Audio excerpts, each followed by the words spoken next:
sa baba. Ano no? Apakan mo. Saan ka ba magkating dito sa mga?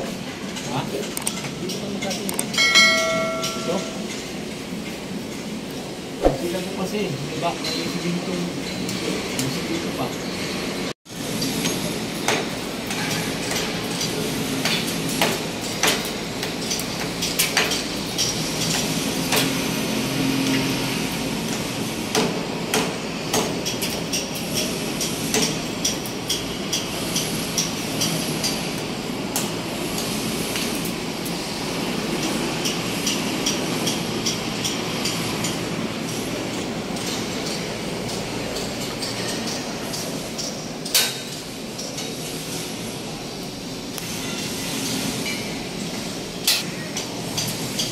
Yung mga bakal po na yan mga kaasikaso, aalisin po yan, kakatingin.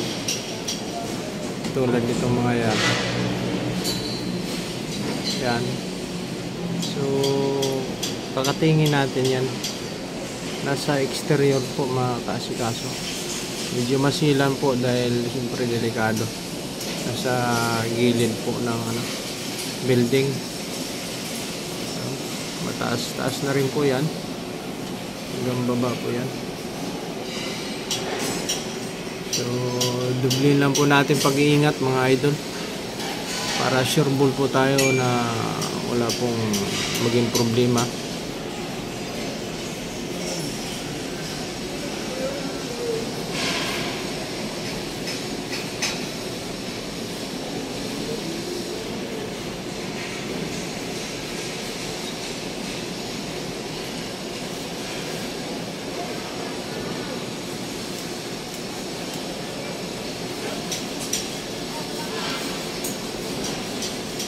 Sales, hindi ka maglagay ng ano yan?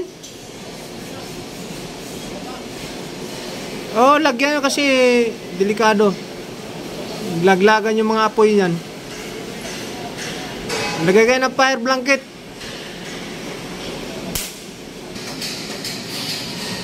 Lagyan po muna natin ng fire blanket para maiwasan po maglaglagan po yung mga flux po ng galing po sa pagkakating.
Ganito lang po yung aming mga ginagawa, no? Akala po kasi nila magdali lang po. Pero mahirap po ito dahil siyempre buhay po ng katayan natin dyan. Dahil nasa exterior po tayo mga kaasikaso. Yung pagkakating po natin ng bakal, kailangan po na maging alerto po tayo sa pagdating po sa ganitong mga trabaho, mga gawain. Hindi po tayo pwede na ibaliwala po natin ang ating pagkikilos dahil nga siyempre kailangan doble ingat po tayo. Katulad yan, Nakita nyo naman, nasa exterior siya. So kung magkunti pagkakamali mo dyan, laglag ka talaga dyan. Kaya gagamitan po natin ng full body harness mga idol.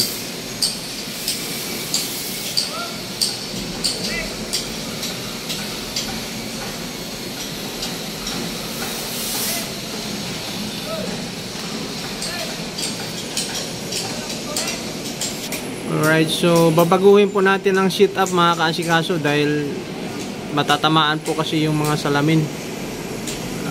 Pakahirap po, baka makakabasag po tayo ng salamin. Medyo may pagkamahalan po yung ating salamin guys, kaya ingatan lang po namin. So baguhin natin ang sit up, ilagay ulit natin sa taas po yung ating fire blanket para makubiran po yung salamin.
Medyo napakasilan mga kaasikaso, hindi agad-agad natin makakating dahil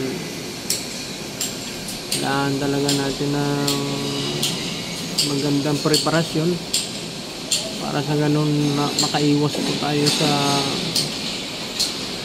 aksidente po, makaiwas sa mga damage ng mga materyales. Dahil pagka nagkakamali po tayo sa ating pagkakating, maaaring makadamage po tayo ng materialis na yung iba. Gaya po ng salamin na yan, in-order pa po natin yan sa ibang bansa po yung ating mga glass panel. So may pagkamahalan po yan. Kaya mga idol, talagang dobling preparasyon, pag-iingat. Hindi basta-basta.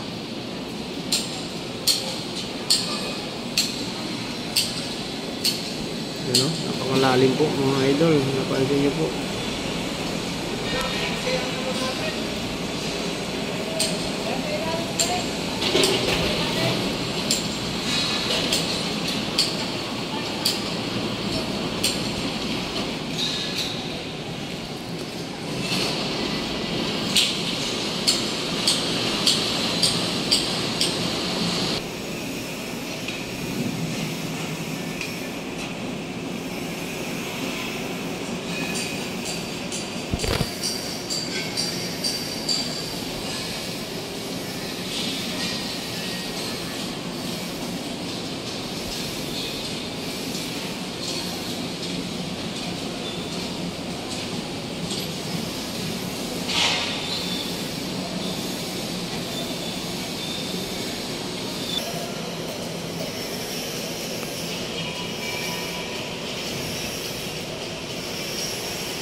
Okay, banat!